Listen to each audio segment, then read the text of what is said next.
अस्सलाम वालेकुम नाजरीन, मैं हूं अमरीन बलोच और आप देख रहे हैं सूर्या न्यूज़ HD। आइए नज़र डालते हैं आज की अहम खबरों पर। एडिशनल IG कराची जावेद आलम मोटू की जानिब से जुम्मे को मौका पर शहर कायद और मरकजी रास्तों पर सादा लिबास और बावर्ची पुलिस एहलकारों की तैनाती को यकीनी बनाने की हदायत जारी। नमाजियों की सिक्योरिटी के लिए तमाम थाना जात की सतह पर राबतों के तहत हर मुमकिन इकदाम किए जाएँ। गाड़ियों और मोटरसाइकिलों की पार्किंग, मसाजिद और इमाम बारगाहों से फासले पर यकीनी बनाई जाए। अवाम किसी भी मशकूक हरकत, सरगर्मी या मुश्तबा अफराद, लावारिस गाड़ी, बैग, पार्सल वगैरह की तलाश फौरी मददगार 15 या करीबी मोबाइल थाना को दें।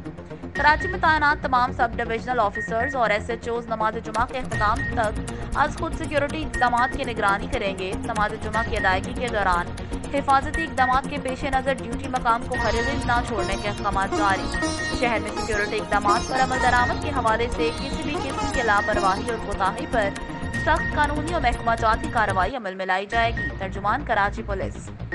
आज के लिए इतना ही। मज़ीद देखते रहिए सूर्या न्यूज़ HD।